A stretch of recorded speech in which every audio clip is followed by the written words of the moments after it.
Boa tarde. A gente quer fazer uma pesquisa rápida. Se o próximo evento tiver uma parceria com a Smart Fit, a gente vai ter adesão. Porque eu estou muito preocupada, porque nós estamos completando 36 horas mastigando sem parar no Café com Prosa. Então, assim, brincadeiras à parte,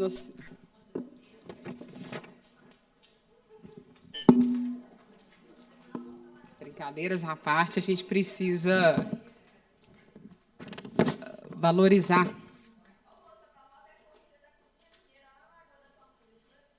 Minha filha, eu dou um apoio, eu faço toda a organização, eu espero vocês na chegada.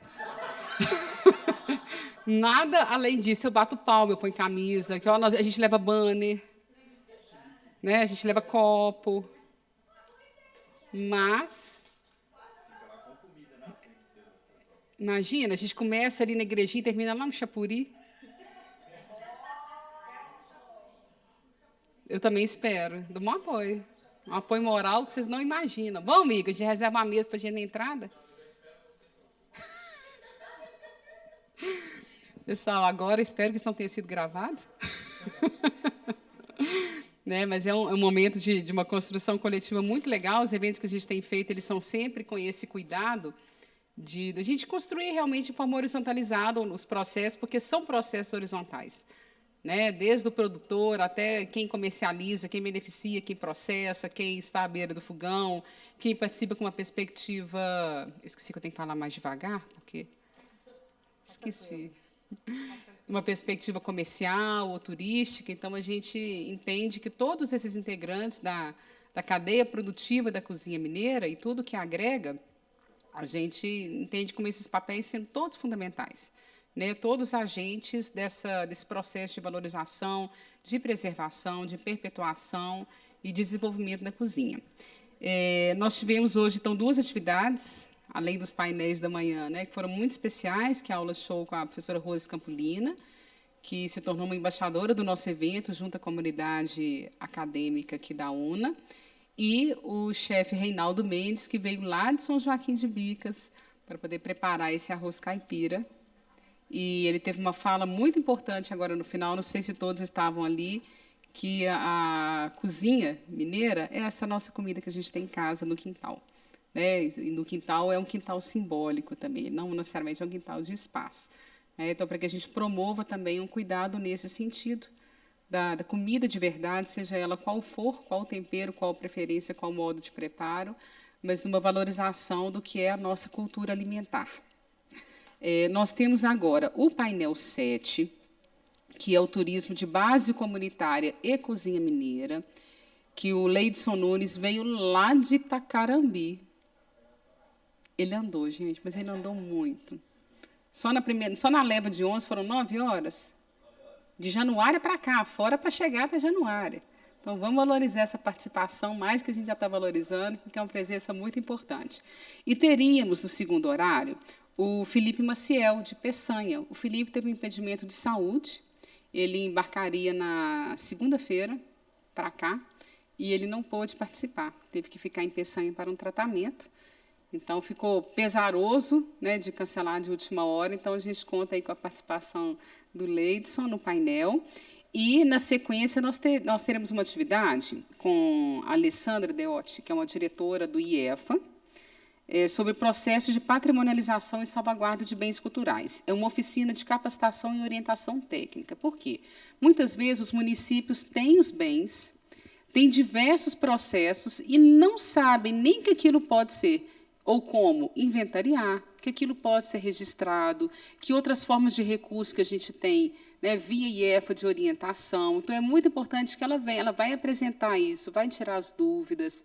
Né? Então, é importante que a gente aproveite, porque em todo município nós temos algo que possa ser valorizado. Todos, sem exceção.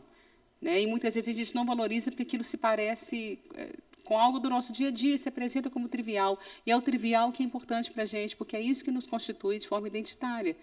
Né? Então, é muito importante. E a gente encerra na sequência. Tá bem? Eu vou convidar o Leidson, então, para subir. A apresentação do Leidson já está ok aí, Bruno? E antecipadamente agradecer aí a presença. Vou deixar o microfone lá embaixo para quem tiver algum tipo de dúvida, né, de pergunta. Aqui, ó. Obrigada. Eu que agradeço. Vou colocar o timer aqui, porque você já viu, né? Começa a falar, não quer parar mais. Vou deixar aqui para mim ir monitorando. Boa tarde. Boa tarde. Opa! Aí sim, né? Mais animado assim, receber essa energia de volta. É bacana até para mim poder devolver também, né? Aqui durante a fala. Obrigado por vocês estarem aqui. Eu quero agradecer o Instituto Periférico pelo convite. Confesso que quando eu recebi a ligação da Flávia, eu fiquei meio assim, surpreso e, ao mesmo tempo, eu fiquei muito feliz. Eu fiquei surpreso porque, tipo assim, pô, me chamava para um evento sobre gastronomia e tal. Na hora eu não associei muito bem. Aí, quando eu comecei a entender melhor o que era o evento, eu comecei a entender o propósito do convite e agradeço demais por isso. Estou muito feliz por isso também, sabe? Principalmente porque quando eu comecei a empreender com o turismo receptivo, com o turismo de base comunitária, ecoturismo lá na região, na hora de escrever o plano de negócio, eu coloquei lá o que seriam as ações socioambientais que meu negócio iria desenvolver na região. E eu coloquei palestras em escola, palestras em comunidades e eventos. Mas eu não imaginava que um dia eu estaria em eventos em Belo Horizonte. De vez em quando a gente recebe convite para estar em alguns eventos. E acho que esse ano já é o segundo evento que eu venho aqui em BH para falar desse nosso trabalho lá na região. E já recebi outros convites. Saindo daqui, vou para um outro evento lá em Grão-Mogol, que é um evento de ecoturismo, o Congresso Brasileiro de Ecoturismo e Turismo de Aventura, que é de promoção da ABETA. Final do mês que vem eu estou indo para um outro evento no Vale do Aço. Então, é interessante ver isso se materializar, sabe?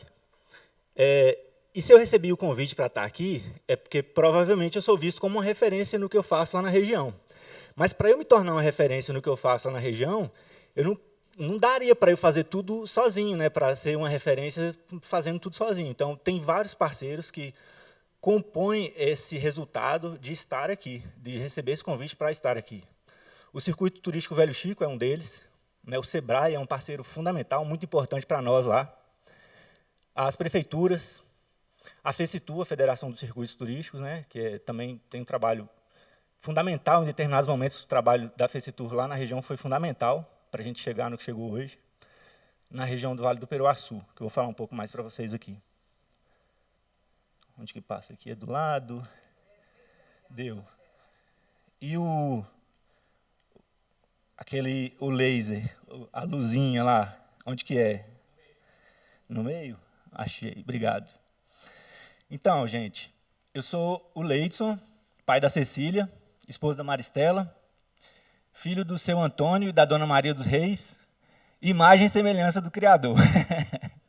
Turismólogo, especialista em administração e manejo de unidade de conservação, agente de turismo receptivo, que é o que eu faço hoje, e fundador da Roteiros do Velho Chico, a RVC, que é a minha agência de turismo receptivo que atua lá no norte de Minas. Quando eu criei a RVC, foi muito no intuito de criar uma agência de turismo receptivo que atuasse na região como um negócio de impacto social. E eu não sei se vocês sabem, mas a região norte de Minas, Vale de Jequitinhonha, Vale do Mucuri, noroeste de Minas, são regiões que ainda possuem os menores IDHs do estado. Então, atuar como um negócio de impacto social é fundamental, né, nesse sentido de atuar com esse olhar assim, em uma região que tem essa característica, né? E trabalhar como agente de turismo receptivo na região foi muito com o objetivo de entregar o melhor que a gente tem para os viajantes, de maneira que o turismo possa ser uma ferramenta de transformação dessa realidade, certo? Então, é isso que a gente faz lá, com esse olhar. Nosso trabalho com o turismo de base comunitária, ele está muito... eu posso dizer assim, ele está mais fortemente desenvolvido no entorno do Parque Nacional Cavernas do Peruaçu. A gente tem ações iniciadas em outras áreas, mais para o noroeste, acabei de falar aqui com o pessoal aqui, comentar aqui sobre trabalhos que a gente tem iniciado na região norte do Espinhaço, né, da Serra do Espinhaço, com Serra do Cabral, Serra Nova e Talhado, e Grão-Mogol, que são destinos novos assim na região, mais novos que o Vale do Peruaçu ainda. O Peruaçu já é novo, e essas regiões são mais novas ainda. Então, o nosso trabalho, que eu vou falar para vocês aqui, ele está muito no entorno ali do Parque Nacional Cavernas do Peruaçu. Não vou falar muito desses outros trabalhos, porque está muito em fase inicial. Mas o que tem prosperado, tem dado certo para nós até o momento, até porque a gente tem mais tempo de trabalho, é no entorno do Parque Nacional Cavernas do Peruaçu, atuando com turismo de base comunitária e atuando com ecoturismo também, por conta do Parque Nacional, ser o principal destino da região e tal. Deixa eu só voltar aqui e comentar.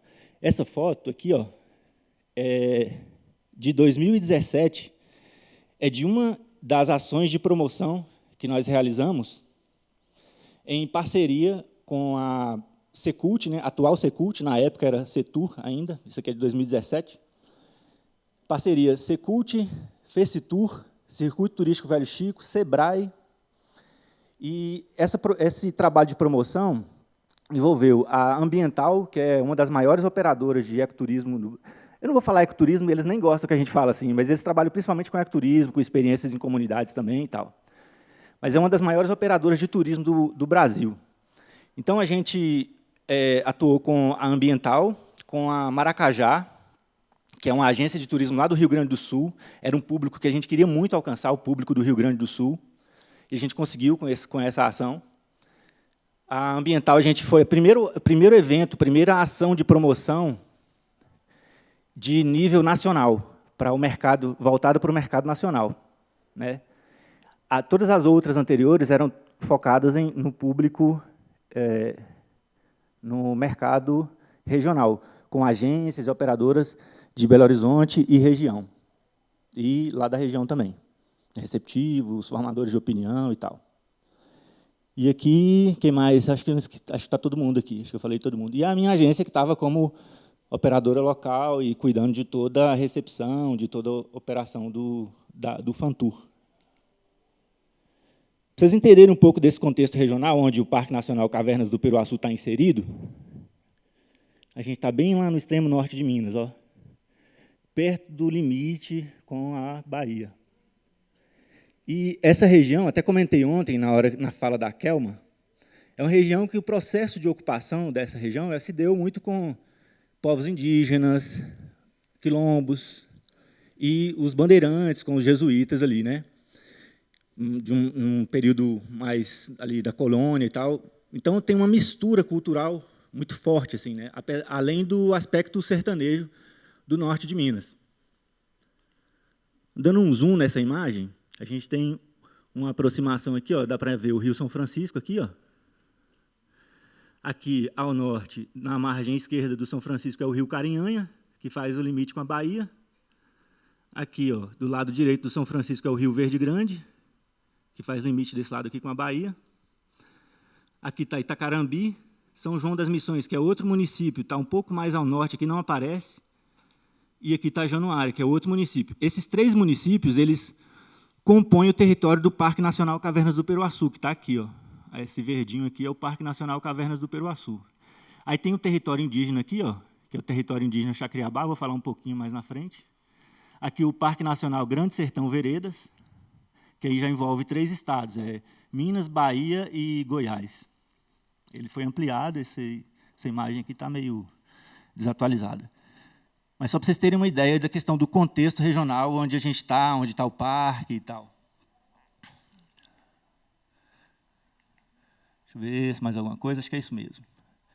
E o Parque Nacional Cavernas do Peruaçu é uma unidade de conservação federal que tem cavernas monumentais, gigantescas. Essa caverna que está na foto aqui, ó, que é o Janelão, é uma caverna que tem partes dela que você, do chão até o teto, tem mais de 100 metros de altura. Só para vocês terem uma ideia assim, de dimensão. Assim.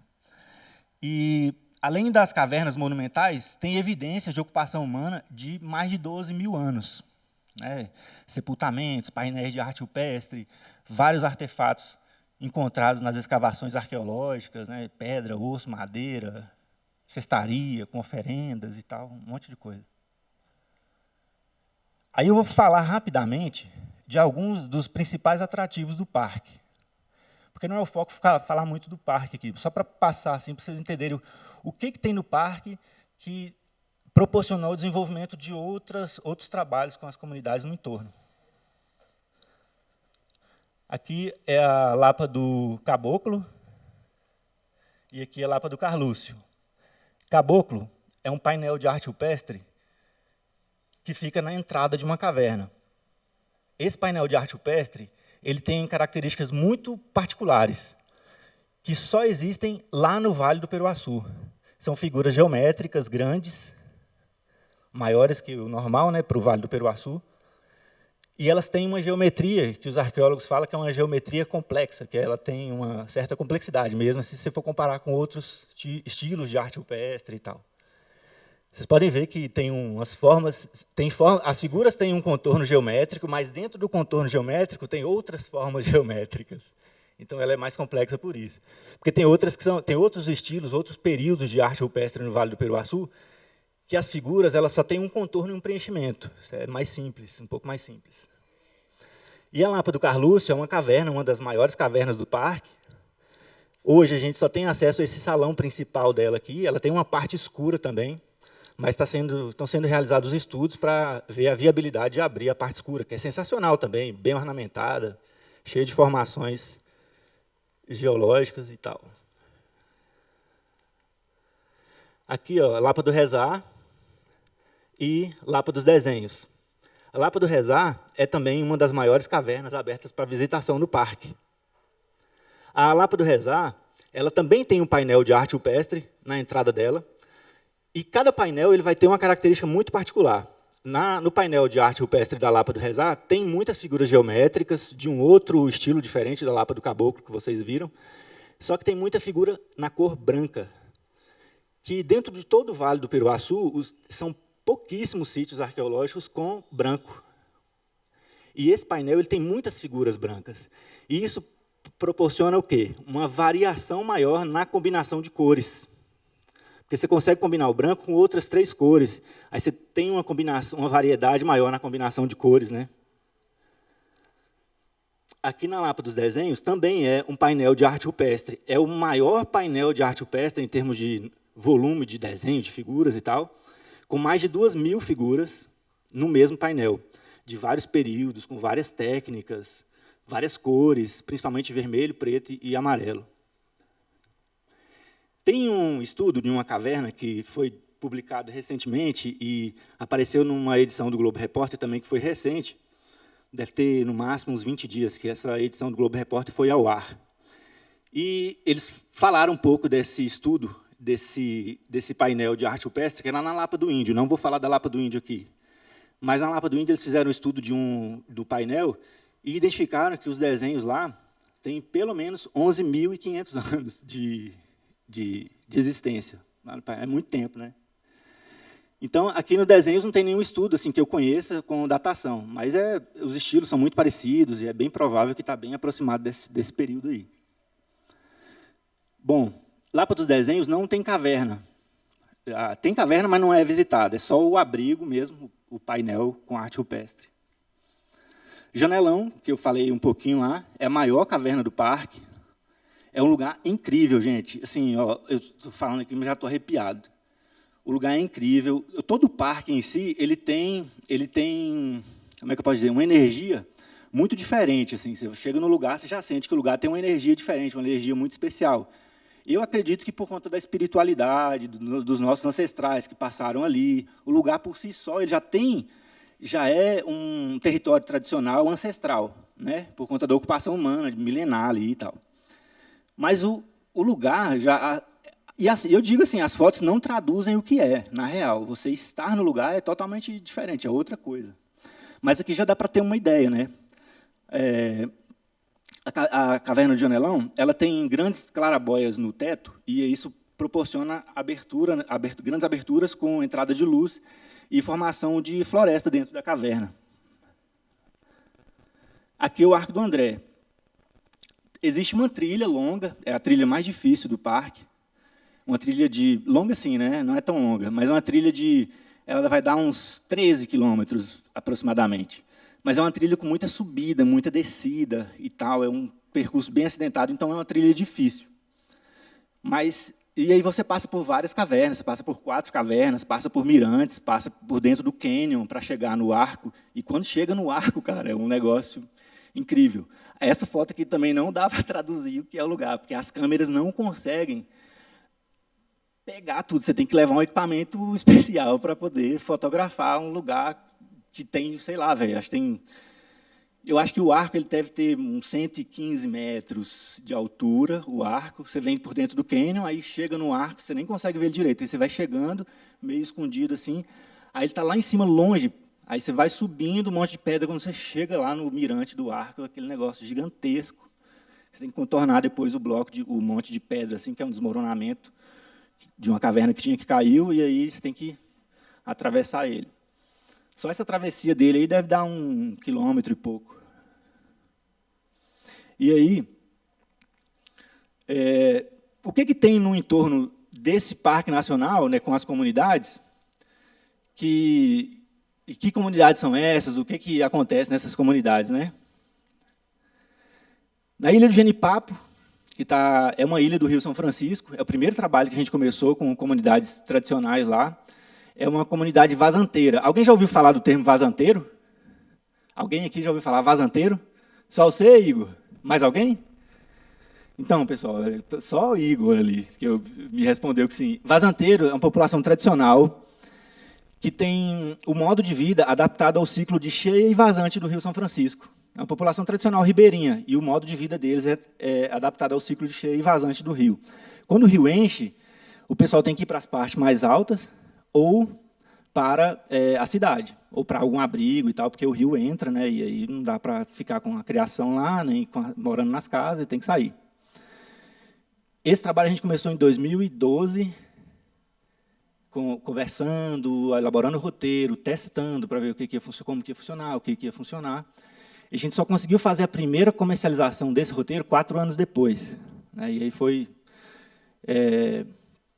um trabalho, assim, vai grana, vai tempo, né, muita conversa e tal, mas deu certo, e está dando certo. Hoje tem várias agências regionais e nacionais comercializando esse roteiro para a Ilha de Genipapo. É um passeio de barco conduzido por pescadores, e eles vão contando história também, param em algumas praias do Rio, quando o rio está baixo, né, param em algumas praias do Rio. O pessoal toma banho, troca uma ideia, e eles levam até na ilha. Quando chega na ilha de Genipapo, quem recepciona é o seu João Lopes, com a esposa dele, com a dona Valderina. Aí o seu João recebe, conta a história, quem é o vazanteiro, a história da ilha, leva na vazante, depois volta para um cafezinho, almoça, o pessoal segue para um banho de rio. Enfim, é uma experiência bem bacana, e no começo eu confesso para vocês que eu não achava que ia dar tão certo, e está dando super certo. Assim. Hoje o seu João já ampliou, criou um espaço fora da casa dele para receber as pessoas. Aqui ele ainda recebe, assim, em grupos pequenos ele consegue receber na cozinha da casa, mas grupos maiores ele tem que receber na parte de fora, lá, porque aqui não tem espaço para todo mundo. Mas onde ele recebe é aqui na cozinha. Ele, dona Valderina, dona Rosa está ali, ó, que é pescadora, ela que cuida do barco também para fazer os passeios. Bom, Oleiras do Candeal. A comunidade é Candeal, e lá tem um grupo de mulheres, uma associação de mulheres oleiras. Elas trabalham com olaria. Na verdade, a comunidade tem esse histórico de trabalhar com olaria, né, com adobe, tijolo e tal, telha. E as mulheres fazem objetos utilitários para o dia a dia. E aí, quando despertei para o interesse de trabalhar com turismo de base comunitária na comunidade, a gente foi lá trocar uma ideia com elas, já tinha o Instituto Piqui do Cerrado, que estava fazendo um trabalho de fortalecimento da identidade mesmo e da cultura com elas e tal, e com outras comunidades na região. Aí eu troquei ideia com o Lucas, que é meu amigo, e é fundador do Instituto Piqui do Cerrado, ele, a esposa dele, ele é do norte de Minas, mas a esposa é de São Paulo. Hoje eles estão morando na Alemanha, ela está fazendo um doutorado lá, mas estão tocando vários projetos aqui na região, aqui no Brasil, inclusive lá na região. E aí, quando a gente foi trocar uma ideia com as meninas, foi muito no sentido da gente começar esse trabalho com turismo. E aí eles já estavam com o Instituto Piqui do Cerrado já estava na Leite, vamos fazer junto e tal, a gente faz junto, vamos, começando. Só que chegou um ponto, o Instituto Piqui do Cerrado foi fazendo um trabalho tão bacana com elas, de fortalecimento, e era um trabalho que estava morrendo, era um trabalho que estava acabando. elas não estavam conseguindo perpetuar esse trabalho da cerâmica na comunidade, porque as meninas mais jovens não queriam, né, assumir isso, não achavam interessante, não dá grana, para que eu vou ficar fazendo isso, né? Então, as meninas iam estudar e fazer outras coisas. Com o trabalho do Instituto Piquete Cerrado, as meninas começaram a voltar e a colaborar com as mães, com as avós, e aí ganhou outra dimensão, que é uma cerâmica super conhecida na região. Tem vários trabalhos de pesquisa com a cerâmica delas, mas estava se perdendo. E aí esse trabalho do Instituto Piquete Cerrado ajudou a fortalecer. Chegou um ponto que elas nem precisam de mim para levar turista para lá. Apesar de trabalhar com a agência, fazer promoção e tudo, elas não precisam de mim para levar turista lá. Elas recebem muito público espontâneo, gente que está querendo conhecer a comunidade o tempo todo. Às vezes nem dá conta, porque é tanta encomenda de cerâmica que elas não dão conta de receber turista lá. É bem legal o trabalho delas. Aí aqui foi uma visita muito especial que a gente recebeu, um casal de São Paulo, a Thaís, o Roberto e o Otto, o filhinho deles aqui, o Otto, ao sorriso. Foi bem bacana, porque eles estavam muito naquela expectativa, né, de conhecer a comunidade, de participar da oficina de cerâmica, e aprender a fazer as peças de cerâmica e tal. E ele interagiu muito com as crianças lá da comunidade. E aí eles almoçaram lá na comunidade com elas. E foi bem bacana depois assim receber os feedbacks bem positivos dessa interação. E assim, foi bem no começo, né? Eu queria saber como é que tinha sido e tal. Estou preocupado, quero saber como é. Não, foi sensacional e tal. Enfim, são várias experiências. Essa aqui é uma delas. Bom, deixa eu ver o que mais aqui das meninas. Eu acho que hoje eu posso considerar assim, posso dizer para vocês assim, sem sombra de dúvidas, elas não precisam de agência de turismo hoje para levar turista lá. Até já tem uma demanda espontânea chegando para elas. E minha participação nisso aqui foi pequena, mas tem uma contribuição também de orientar em alguns aspectos, de precificação, de publicações na internet, enfim. Olhos d'Água e Janelão. São duas comunidades, eu coloquei as duas aqui juntas, porque está muito pertinho uma da outra, e Janelão é uma comunidade que está dentro do parque. Quando o parque foi criado com essa comunidade morando lá, com o povo morando lá dentro. É uma comunidade bem pequenininha, tem pouco mais de 20 famílias assim, moram lá dentro. E tem uma ceramista lá, que é a Vanusa, que ela faz esses bonecos aqui, ela faz essas esculturas de barro.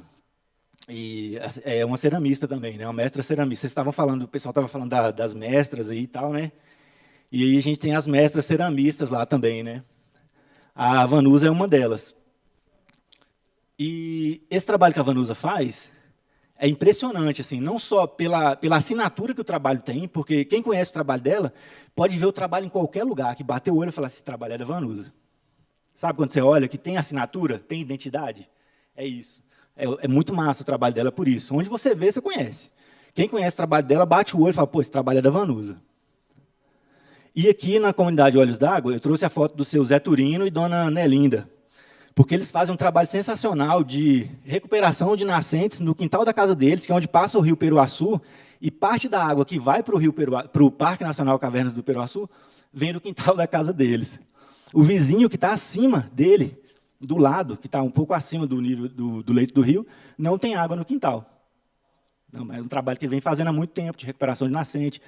Tem um quintal produtivo, todo no sistema agroflorestal, e tem muitos grupos de estudantes que vão para lá, tem muito turista que vem, quer conhecer um pouco dessa experiência. E do lado da propriedade dele, tem a Associação Professora Ana Maria. A Associação Professora Ana Maria foi de fundação da neta, de uma filha e de uma neta, da professora Ana Maria. Ela era uma professora autodidata, que ensinou várias pessoas na comunidade a ler e escrever. E aí recebeu essa homenagem com o nome da associação. E a professora Ana Maria, ela é neta de um personagem do livro de Guimarães Rosa, que é o Andalécio, Andalécio era do bando de Antônio Dó, que era uma espécie de jagunço, cangaceiro do sertão mineiro, e Antônio Dó é citado em alguns momentos no Grande Sertão Veredas também. Porque não é o personagem principal. O personagem principal é Diadorim, Reobaldo e tal. E Andalécio e Antônio Dó aparecem só em alguns momentos no livro. E a dona Ana Maria era neta do Andalécio. E foi se parar lá no Vale do Peruaçu. Bom, aí tem o trabalho delas, da Associação Professora Ana Maria, é muito voltado para a cozinha sertaneja. Elas têm um trabalho com a cozinha sertaneja, com pratos típicos da cozinha sertaneja, com punks também. E tem um outro trabalho que é com o bordado, que foi um trabalho de resgate que elas fizeram, com vários pontos que não se faziam mais, as mulheres não faziam mais alguns pontos, e elas fizeram esse trabalho de resgate com apoio do SEBRAE e de outras instituições, acho que Senar também, se não me falha a memória. E aí elas fizeram esse trabalho de recuperação desses pontos que estavam sendo perdidos, e hoje elas produzem várias peças de bordados, cada uma com, às vezes, peças que agregando vários pontos diferentes, que dá um resultado sensacional, com animais do cerrado, plantas do cerrado, flores. Incrível o trabalho delas também. E nessas comunidades, o pessoal já tem chalé, começou a receber também nos chalés, já construiu chalés, enfim. Aqui, o território indígena Jacareabá, que eu mostrei no mapa lá, um pouco acima do Parque Nacional, um território vermelhinho assim. O território indígena Jacareabá é a maior população indígena de Minas Gerais. O último dado que eu tenho, que já está desatualizado, era de que era uma população de 12 mil indígenas. Mas esse território já aumentou, né? Várias crianças já devem ter nascido. E no território indígena Jacareabá, o trabalho com o turismo de base comunitária, ele vai muito no sentido das pessoas, do viajante, conhecer a casa de medicina tradicional, a casa de sementes crioulas, a casa de cultura, e esse trabalho que esse cara faz aqui, que é o Ney, esse cara aqui, ele tem uma oficina de cerâmica também, né, o ceramista também. Ele tem uma oficina de cerâmica, ele recebe as pessoas lá para essa oficina. E qual que é o diferencial dessa oficina com ele lá? É que as peças que ele produz, elas têm formato de animais. Então, ele produz moringas com formato de tatu, por exemplo. Tem moringa que a tampa da moringa é uma cabeça de um gavião, é uma cabeça de uma codorna, de um jacu, de um veado. É um trabalho sensacional. E ele é neto de ceramista, filho de ceramista, a avó era ceramista, a mãe era ceramista, e esse trabalho também estava se perdendo no território indígena. E ele é o cara que foi responsável por, ele chama de retomada da cerâmica indígena Jacareabá. A gente chama de resgate e tudo, mas ele chama de retomada, porque é um povo que está muito nesse processo de retomada no longo prazo, assim, né, de territórios e tal. E depois que a gente passa pela oficina com ele lá, ele leva a gente para conhecer as colmeias de abelhas nativas sem ferrão que ele tem, que é um trabalho também de conservação de espécies de abelhas nativas que ele faz, porque ele foi percebendo que as abelhas elas estavam acabando. As abelhas nativas estavam se acabando. Tem espécies que ele fala que não encontra mais lá no território, por conta de desmatamento e de incêndio, principalmente, né? E aí ele começou a se preocupar com isso e coletar essas abelhas e criar em casa. Então tem várias colmeias na casa dele, e ele conhece a ecologia, o comportamento de cada uma das espécies, chega lá e dá uma aula sobre apicultura com abelhas nativas. É muito bacana esse trabalho que ele faz também. Não é comercial, é só mesmo trabalho de preservação, de conservação das espécies. Aí, para finalizar, eu quero fazer um bate-bola rápido aqui com vocês aqui. O que vocês acham aí que o turismo representa para essas comunidades? Alguém se habilita a dar algum pitaco aí? Economia, estímulo, valorização, valorização da cultura, mais alguma coisa? Resgate, autoestima, isso aí, autoestima, assim. Reconhecimento, bacana. Gente, o que eu percebi trabalhando com esse pessoal, com essas comunidades? Tem comunidades aqui que não é um trabalho nosso, não foi a gente que começou. Jacareabá, por exemplo, é um desses trabalhos. Eu já trabalho com eles, mas não foi a gente que começou com eles.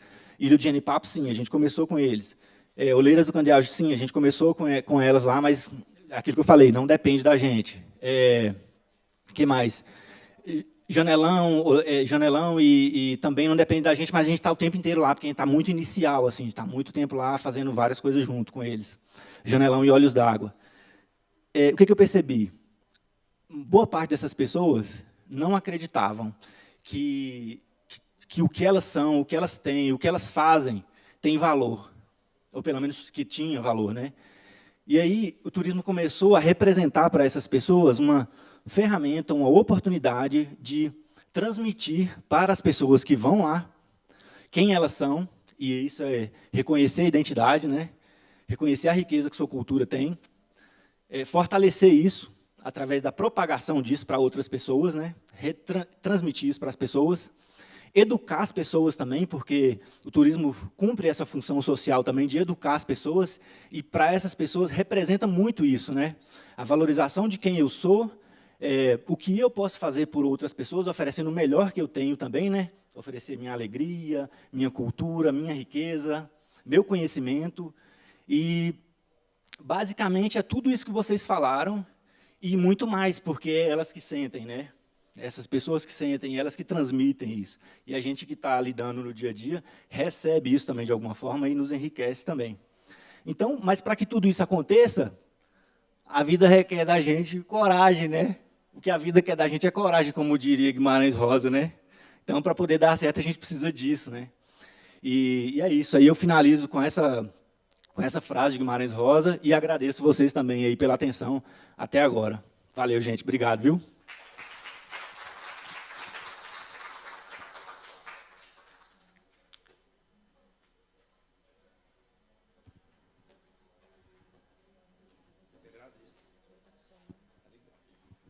Leidson, muito obrigada pela participação, pela parceria de sempre. Vou deixar aqui com você a lembrancinha da nossa participação.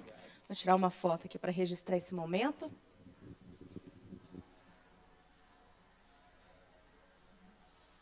Se eu ficar feio, cabra.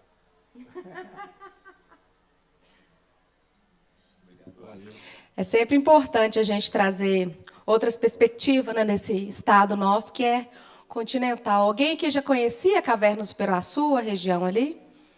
É, assim, inimaginável. A primeira vez que eu estive lá, eu falei, gente, como o mundo ainda não tem esse lugar como as principais maravilhas, né? E é impressionante, né? E grande parte ainda, né, toda vez que eu recebo alguma reportagem, fico sabendo que descobriu novas coisas, que tem novos acontecimentos na região, que teve uma nova descoberta antropológica, né, as pinturas rupestres das regiões que não existem nas tonalidades em lugar nenhum no mundo. Coisa assim, incrível mesmo. Eu tenho uma foto na janelão, na entrada, que não me aparece. Aí toda vez que eu falo, né, o que tem em Minas, com algum colega de fora, principalmente, aí eu mostro a foto, depois vou aproximando, até me aparecer na foto, para a pessoa ter noção da dimensão. Vale a pena conhecer.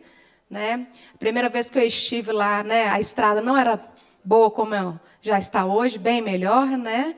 E quem for, pare de Aponvar no meio do caminho e come um biscoito com café, que vale a pena demais também. Né? A primeira vez que eu estive lá, eu nem acreditei. A moça, aquela história antiga, né, para cobrar, comi biscoito até, tomei café até, moça, quanto deu? R$2. Eu falei, mentira.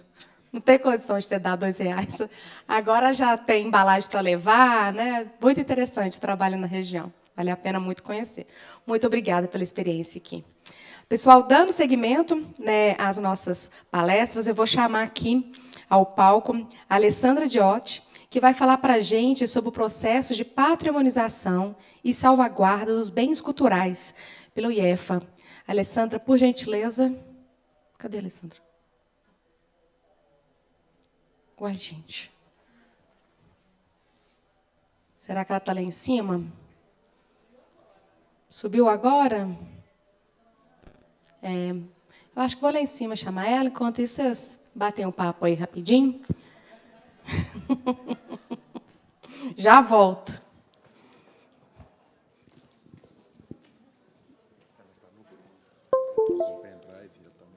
Ah, ela está colocando a apresentação lá em cima, gente. É isso que aconteceu. Tá, obrigada. Eu posso aproveitar o espaço e dar mais um? Pode. Aí, pessoal, então é o seguinte, ó. Outra coisa interessante, assim, pensar sobre o que o turismo representa para essas comunidades lá, que eu estava falando ali no finalzinho, né? Já que a gente está no evento aqui falando sobre culinária mineira e tal, eu lembro que no começo, quando eu ia falar de turismo com o pessoal falava assim, mas o que a gente vai oferecer para esse povo comer? Aí eu falava assim, o que você tem aí, velho, no seu quintal.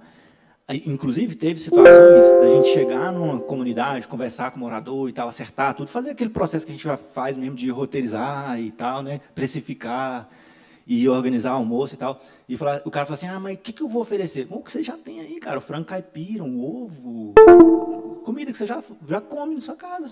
Não, o povo vai querer comer. Vai querer. Aí chega lá no dia, o cara comprou um frango no mercado, ele comprou refrigerante, e ele não entendeu a ideia. Aí eu falei, velho, não é assim. Lembra que eu comentei com você? O que a galera... Isso aqui o cara tem lá na cidade dele, velho. Ele vai comprar lá, ele tem lá. Ele vai querer o que ele não tem, véio, o que é diferente para ele, o que é experiência nova para ele, o que vai agregar para ele. Aí, beleza, na segunda vez, o cara de novo. Véio. Eu falei, pô, não entendeu mesmo, não está afim. Mas por quê? Não, porque o povo não quer. Então tá. Aí a gente tem situações assim também. Mas, no geral, é isso. As pessoas começaram a entender o que realmente o viajante quer e valoriza e entregar o que é da sua própria identidade, valorizar e fortalecer isso. Obrigada, Leidson. É comum, às vezes, né, a pessoa vai receber a gente. Esses dias eu participei como jurado de um festival gastronômico e a gente foi fazer o preparo, né, com as senhoras que estavam cozinhando. E aí elas, como a gente estava, ela pegou e colocou caldo quinó como tempero, achando que a gente ia achar, né, interessante, por ser da cidade, a questão do caldo quinó. Aí a gente vai explicar, não, é com seu tempero mesmo que a gente quer provar. Né? Então, tem essa questão, né, de achar um pouco que a Kelma falou ontem aqui, né, da indústria, que vem da alimentação, alimentícia aí, que vem trazendo isso para a gente, né, e, às vezes, investe alguns valores, né, que é importante a gente cuidar. Né, e acho que o turismo e a cultura, juntos, podem trazer esse resgate. Capturei a Alessandra, que tinha fugido, né? Ela estava lá em cima colocando a apresentação. Alessandra, muito obrigada. O palco é todo seu. Tá bom, eu agradeço muito o convite. Boa tarde, gente. Desculpa aí o desacerto, mas sou muito amiga do microfone, não. Então, eu fui convidada para falar. Eu sou arquiteta urbanista, sou servidora efetiva do IEFA. Eu estou ocupando agora o cargo de diretora de promoção. E, na área da diretoria de promoção, a gente trabalha com a questão do ICMS Patrimônio Cultural, que é uma redistribuição de recursos do ICMS. Não sei se você sabe, a Constituição Federal define que 25% do ICMS os estados podem fazer a redistribuição conforme lei estadual. Então, em 1996, o Estado de Minas fez uma lei, que na época chamava Lei Robin Hood, que fez essa redistribuição baseada em vários critérios. Então, nós estamos cuidando do patrimônio cultural e a diretoria que eu coordeno, ela trata desse assunto. Então, só que o enfoque que eu vou dar aqui é sobre a questão do registro de bens imateriais. Tá? Não sou uma especialista é o pessoal da área da Diretoria de Proteção e Memória, mas como eu atuo nessa área do ICMS já há algum tempo, então eu vou falar com você sobre isso. Passa no centro, né? Como é que eu...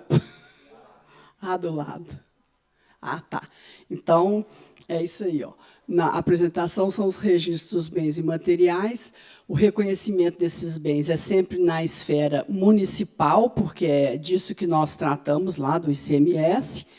É sob a ótica do programa do ICMS Patrimônio Cultural e sobre os fundamentos que embasam o envio de documentos para análise. Os municípios preparam esses documentos e nos enviam para que a gente analise, pontue e isso reverta em recursos.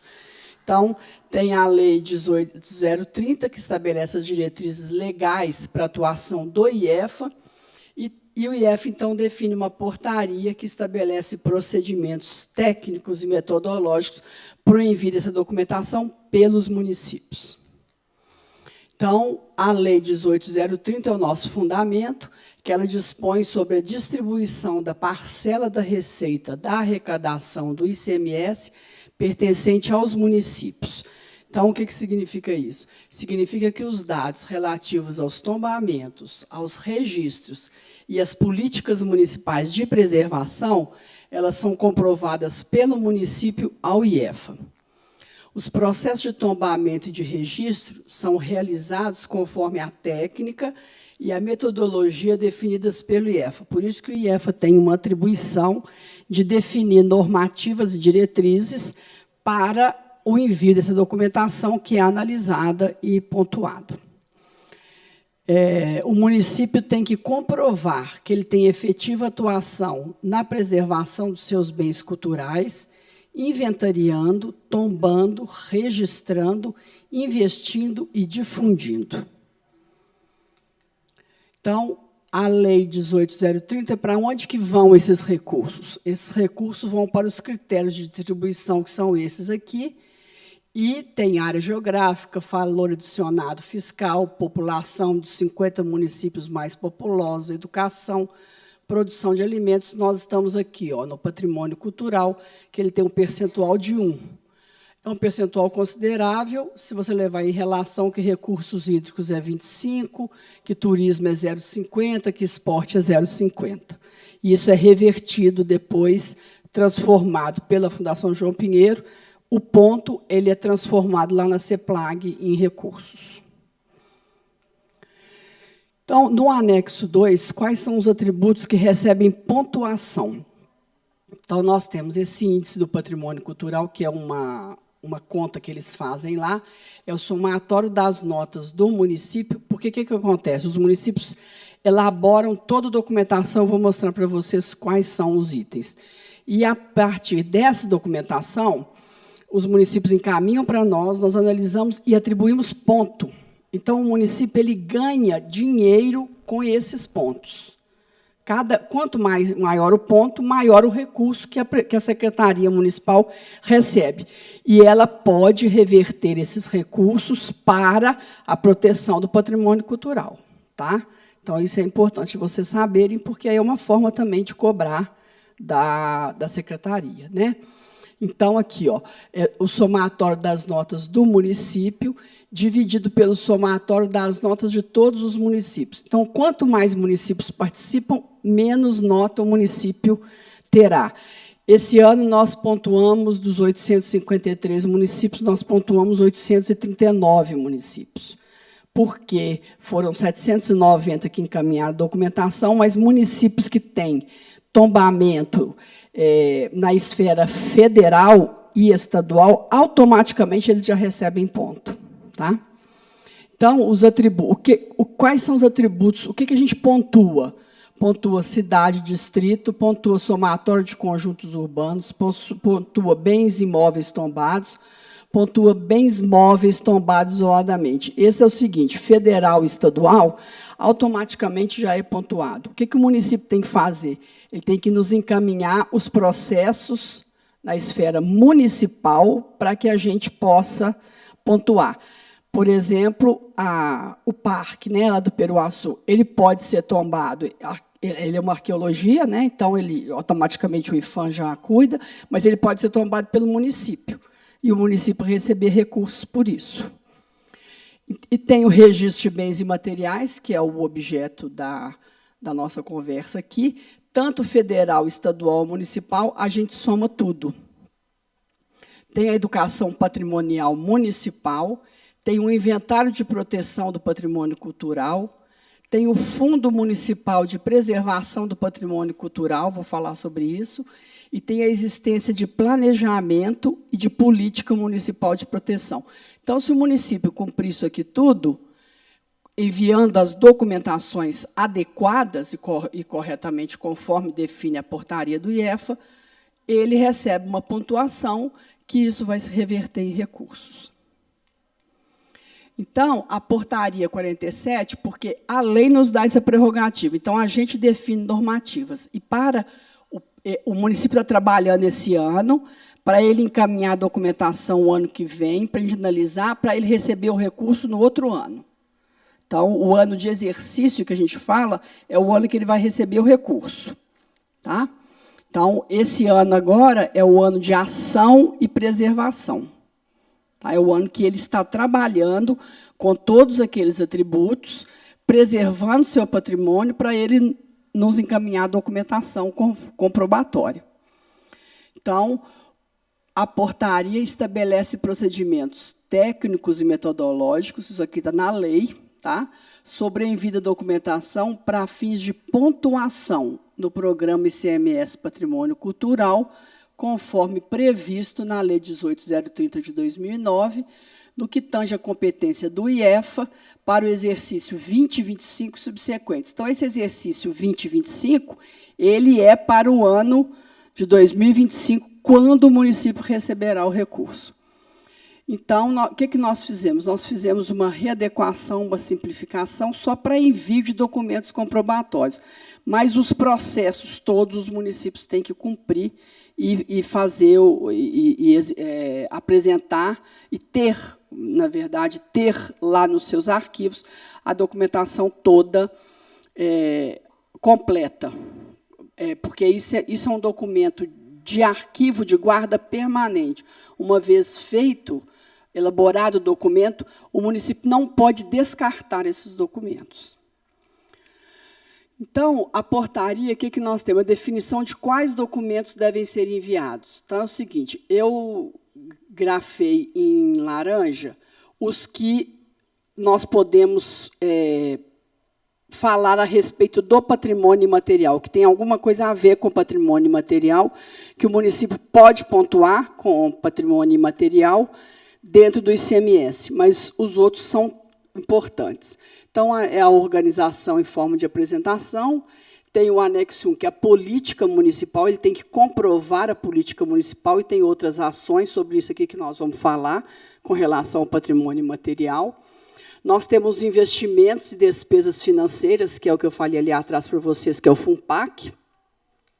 Nós temos o inventário de proteção do patrimônio cultural, tem os processos de tombamento, tem os processos de registro, tem os laudos técnicos dos bens materiais protegidos, tudo isso aqui é na esfera municipal, tá? Tem os relatórios de implementação das ações e execução do plano de salvaguarda dos bens protegidos por registro, e tem os programas de educação para o patrimônio cultural e ações de difusão. Então, nós temos aqui eu não marquei, nesse último aqui, programa de educação para o patrimônio, mas o município pode trabalhar, sim, com ações de educação para o patrimônio em bens que são tombados ou não. Tá? Então, na questão da política municipal de proteção e outras ações, nós temos atividades desenvolvidas pelo setor. E uma dessas atividades nós trabalhamos em parceria com a Diretoria de Proteção e Memória, que é a diretoria lá do IEFA, que trabalha com tombamento e registro. Então, nós temos os cadastros, itinerários de promoção, que são os itinerários de referências culturais. Nós temos as festas juninas, turismo de fé, celebrações e ritos da Quaresma e Semana Santa, presépios e lapinhas, lugares relacionados à cozinha mineira, porque esse ano nós tivemos a cozinha mineira como registro pelo Estado, né? Pelo IEFA, e nós temos os cadastros para fim de proteção, que são reinados e congados, que é um processo que a DPM está elaborando, e tem espaços sagrados, territórios de axé e fé. Então, esses cadastros aqui, os municípios entram no site do IEFA, lá tem o link, os municípios cadastram, não sei se alguém aqui de algum município, cadastram, e o município recebe também ponto por causa disso, só por causa desse cadastro. Não tem documentação nenhuma, tem informação que tem que chegar até a diretoria, e aí a gente recebe uma listagem de quais municípios se cadastraram.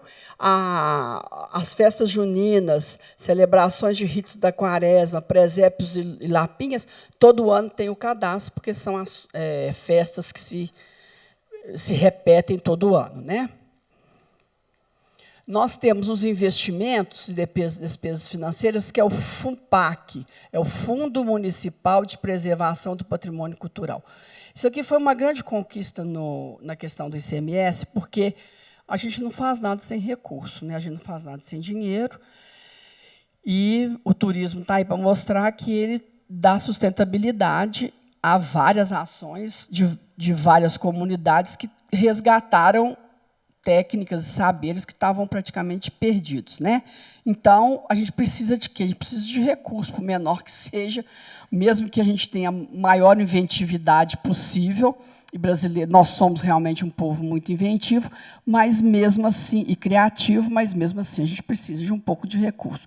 Então, o FUNPAC veio para ajudar nisso. E como que esse FUNPAC foi criado? Ele foi criado baseado nessa lei aqui de 1964, que ela dá legalidade para a criação de um fundo de fundos especiais, não necessariamente é o FUNPAC, mas são fundos especiais, e para a realização de determinados objetivos ou serviços. Então, o Fundo Municipal de Preservação Cultural, como é que é? O município ele abre uma conta e o dinheiro que ele recebe do ICMS, ele transfere para essa conta. E aí, estando o dinheiro nessa conta, ele só pode gastar com patrimônio cultural. Ele não pode gastar com outra coisa. Por isso que é um fundo especial. E por isso que é importante os gestores municipais entenderem isso e conhecerem, para que eles solicitem que o prefeito faça essa transferência. Porque o que acontece? O ICMS é um tributo, e, constitucionalmente, tributo não pode ser carimbado. Então, o município recebe essa transferência do ICMS, isso entra no bolo lá do município. Se ele não transfere para a conta do FUNPAC, a conta do FUNPAC não vai ser alimentada pode ser alimentada com recurso próprio da prefeitura.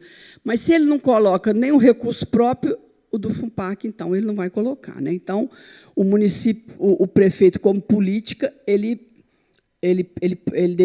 deveria fazer isso, porque esse recurso é especificamente para investimento em patrimônio cultural, né? E não é pouco recurso. Tem município que recebe 300 mil por ano, tem município que recebe 200 mil. Então, depende, mas de grão em grão a galinha vai enchendo o papo, né?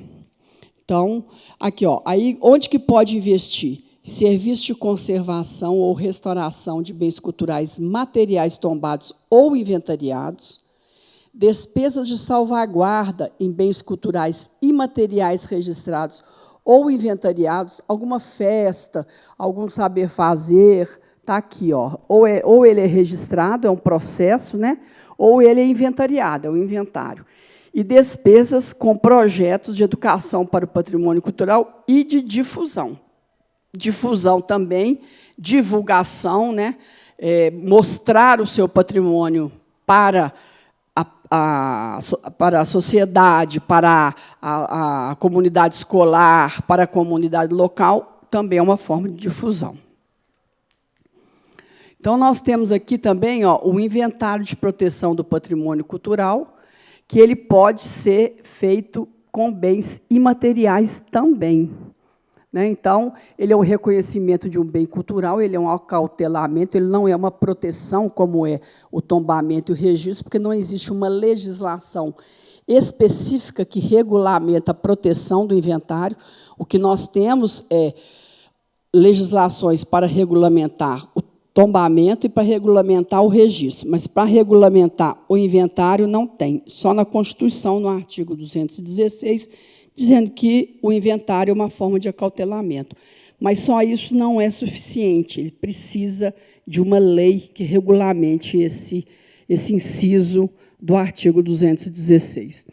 Então, ele é um instrumento de gestão do município, porque ele faz o plano de inventário, quer dizer, ele planeja como que ele vai inventariar. Depois, ele executa esse inventário fazendo fichas. Cada bem cultural tem uma ficha, né? E depois ele volta atualizando. Então, quer dizer, ele estuda o que ele vai fazer, ele vai lá no bem e ele vistoria, tira fotos e coloca as características na ficha. Depois ele atualiza. Então, ele volta lá no bem novamente para saber, daqui a 2, 3, 4 anos, como que aquele bem cultural está. Então, o inventário é uma forma de gestão, tá? Não é uma forma de proteção, como é, por exemplo, como é o tombamento ou o registro. Nós temos também, aí que vem uma questão, que é o registro dos bens imateriais, mas sempre na esfera municipal. Então, é um processo de registro que ele é composto por 2 dossiês, o dossiê técnico e o dossiê administrativo. Então, nós temos, na verdade, a legalidade do registro e do tombamento, ele se dá aqui, ó. Por quê? Porque tem a ata do conselho. Quem que é o conselho? O conselho é a sociedade civil organizada. Então, a sociedade civil organizada, ela toma conhecimento de tudo isso que está aqui, ó, histórico, descrição, motivação, anuência, documentação, plano de salvaguarda. Ela toma conhecimento das questões técnicas e ela diz se registra ou não registra. O IEFA, eu não vou saber dizer agora qual comunidade, mas o IEFA, há um tempo atrás, quis registrar uma comunidade, foi até eles e eles falaram que não. Então, se não houver a anuência da comunidade, o registro não acontece. Definitivamente não acontece, porque a comunidade ela tem que estar, ela tem que concordar com isso, ela tem que acompanhar o processo de registro e ela tem que acompanhar as ações de salvaguarda ano a ano. O IEFA voltou agora, no mês passado, foi a Chapada do Norte. O IEFA registrou a festa do Rosário, Nossa Senhora do Rosário de Chapada do Norte, há 10 anos atrás. E ele voltou agora para revalidar. Então, o registro, a cada 10 anos, a gente revalida. Então, ele voltou lá e a comunidade participando ativamente de tudo. Então, a equipe do IEFA foi registrar a festa, registrar fotograficamente, documentalmente, acompanhar, mas quem fazia a festa era a comunidade. O IEFA não atua executando essas coisas. Ele acompanha e vê se ainda está valendo o registro que foi executado, e lá está fortíssimo. A festa é muito forte. Então, tem a documentação de homologação do registro, porque, uma vez que o conselho aprovou, você homologa.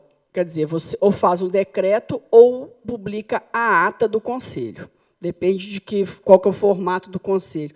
E inscreve no livro dos registros, que é os saberes, as celebrações, as formas de expressão e os lugares.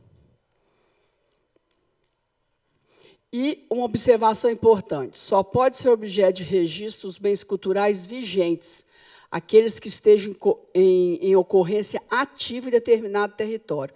Esse aqui é a guarda de congado da comunidade dos Arturos, lá em Contagem, que o IEFA registrou.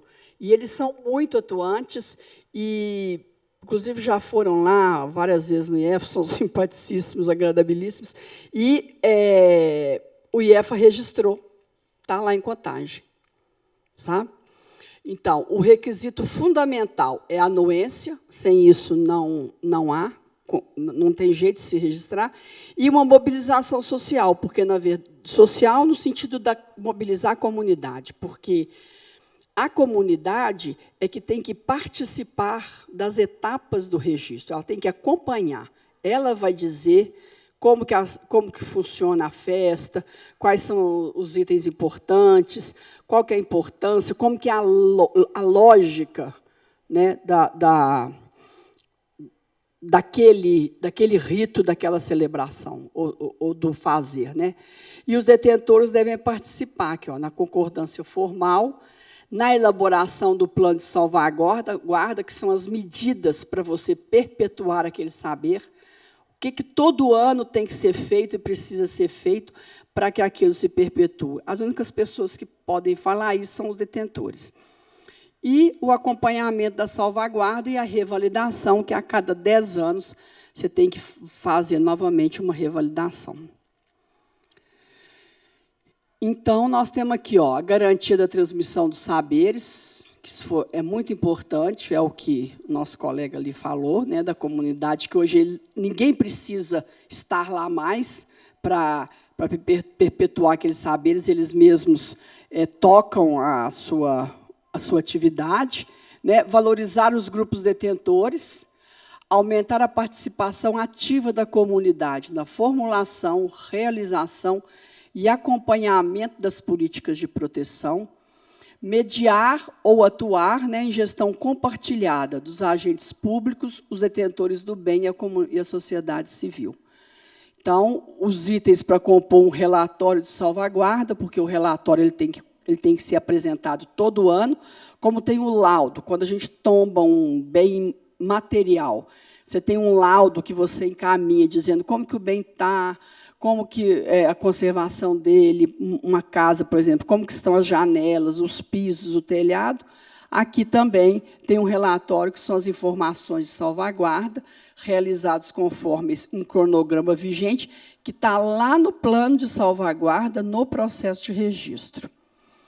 Tem um cronograma gráfico em vigência, que é um cronograma com as ações, mais ou menos de 2 em 2 anos ele é renovado, e uma declaração firmada pelo detentor. Mais uma vez aqui, o detentor do bem cultural ele está participando ativamente. Ele vai informar para nós qual que é o apoio que a Secretaria de Cultura deu para ele, se foi apoio material, se foi apoio financeiro, se foi apoio humano. Às vezes, a Secretaria não tem recursos, mas ela tem pessoal para ajudar, ela tem ônibus que pode levar para lá e para cá. Então, sempre tem uma ajuda possível. Então, é isso. Eu agradeço muito. Estou às ordens para... Pode bater palma, obrigada.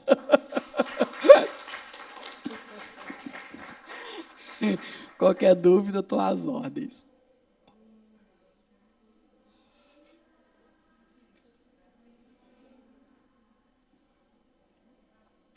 Bom, gente, então, muito obrigada. Foi um prazer. Estamos às ordens lá no IEFA. Se vocês quiserem, meu e-mail é alessandra.silva@iefa.mg.gov.br. Eu estou lá às ordens para recebê-los presencialmente, para reuniões online, da forma como vocês quiserem. Tá bom? Muito obrigado. Minha equipe é uma equipe muito capacitada. Eu acho que vocês serão muito bem recebidos. Obrigada.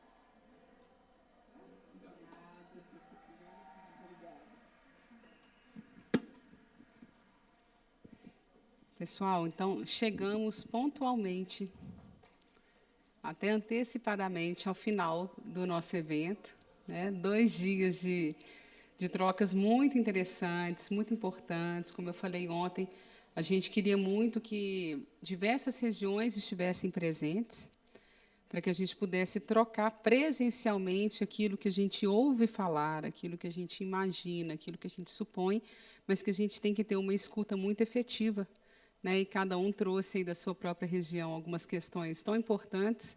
O projeto Cozinha Mineira Patrimônio, essa etapa, né, para o registro da cozinha mineira, que, na verdade, o registro ele foi efetivado para os sistemas culinários da cozinha mineira, com o recorte do milho e da mandioca, ele chega ao fim em dezembro. Agora, então, a gente encerra o projeto em dezembro, nós temos outras entregas. Daqui a uns dias começaremos a divulgar alguns filmetes que podem ser usados, serão 30 filmetes. Alguns vocês já começaram até a assistir nos intervalos aqui, que poderão ser utilizados para divulgação, para promoção, tá? Vai ficar disponível para download, para uso, porque a gente percebe, né, que às vezes faz falta a gente ter um material do audiovisual. Então, ele está sendo produzido exatamente para poder garantir que as pessoas possam usar o recurso também do projeto e o resultado do projeto nas próprias atuações e nas frentes de trabalho. Nós temos o site Cozinha Mineira Patrimônio. Lá temos reportagens, o nosso dossiê está disponível para download. O nosso perfil no Instagram, Cozinha Mineira Patrimônio, ele também tem reúne ali diversas informações. Então, volta e meia, a gente destrincha um pouquinho algum detalhe do dossiê, traz algum resultado importante. Também é um perfil que eu recomendo que vocês sigam para a gente poder ter aí uma divulgação mais efetiva do projeto, e já estamos na expectativa de uma segunda etapa do projeto. Quem sabe, a partir do ano que vem, a gente consegue desenvolver com outras frentes. Quero agradecer muito a presença de todo mundo. A gente sabe que não é simples disponibilizar o tempo, parando outras atividades, conciliando com outras demandas, para estarem presentes aqui.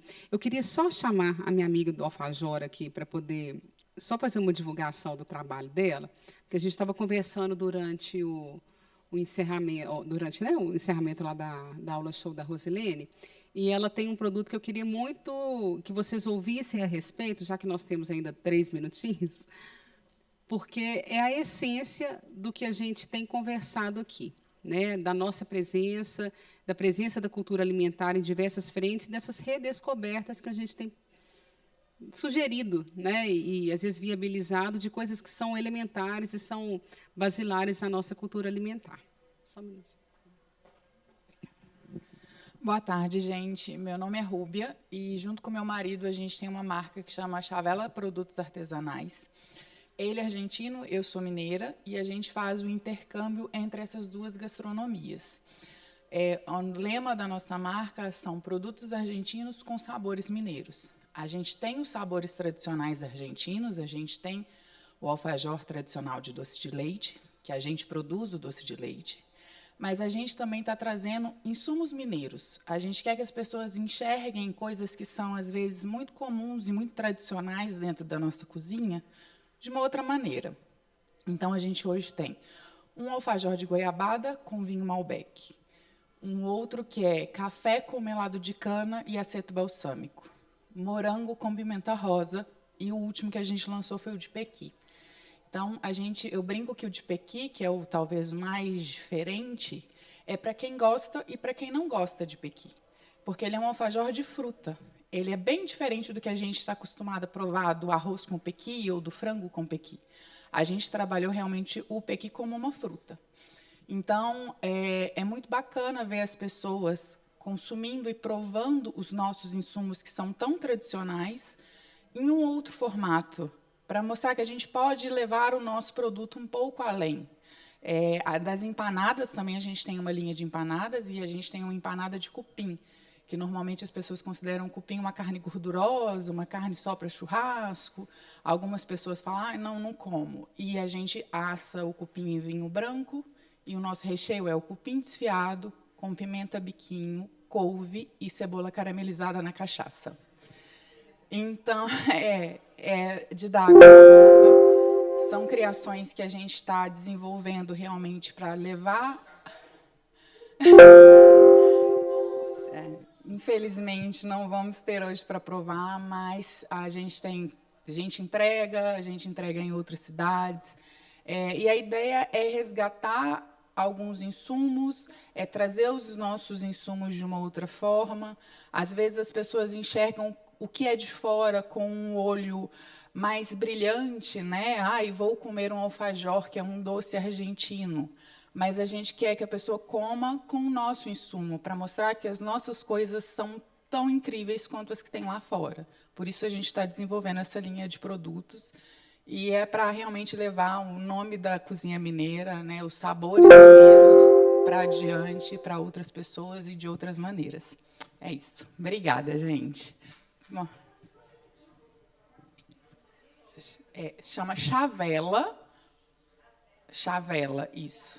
CH, Chavela com um L só. Quem quiser, a gente tem cartão ali, a gente deixa os cartãozinhos com vocês. O Instagram é Produtos Chavela. Chavela é uma dupla homenagem à cantora Chavela Vargas e à minha sogra, que tinha o apelido de Chavela por conta da Chavela Vargas. Então, a nossa marca é permeada por histórias de família. O doce de leite é uma receita de família do meu marido. E E a gente está trazendo receitas de outras famílias também para dentro da nossa marca. Então, a gente acredita, né? O lema da nossa marca é que a cozinha é uma expressão de amor. Então, a gente quer realmente levar esses sabores e essas formas para as pessoas. É isso, gente. Obrigada. Obrigada, Ruby. A gente tinha que escutar esse relato, porque eu fiquei tão encantada que hoje que eu conheci, né, um produto, e a gente estava conversando agora há pouco lá na aula, eu falei, não, você tem que compartilhar com a gente, porque eu já queria agendar, para a gente poder deixar na... Aí, ó, um café nós já teremos. Eu estou achando que tem que fazer o próximo encontro em Paracatu. Vamos? A gente podia começar... E está gravado, Igor, então está resolvido. Pessoal, quero agradecer, então, a equipe de intérpretes, né, que está aí desde ontem com a gente, contribuindo, e a gente sempre tem esse cuidado de ampliar, né, é o mínimo que a gente tem que fazer, ampliar esse acesso de diversas formas. Agradecer a equipe técnica da ZBM, de Alminha está aí, o Arthur, o Bruno está lá em cima, o pessoal da Território Eventos também, que conseguiu providenciar a gravação. A gravação de todo o evento estará disponível, tá, no YouTube do Instituto Periférico em breve. Então, assim que ficar disponível também, a gente já libera para vocês a divulgação. E as fotos também nós vamos combinar com o nosso querido fotógrafo Felipe Muniz, a quem eu agradeço também em nome da equipe. Ontem, né? Algumas já estão sendo publicadas, mas aí, assim que a gente conseguir disponibilizar, a gente divulga para vocês e manda um link. Tá bem? Então, no mais, muito obrigado. Tenham um bom restinho de dia. Uma boa semana a todos.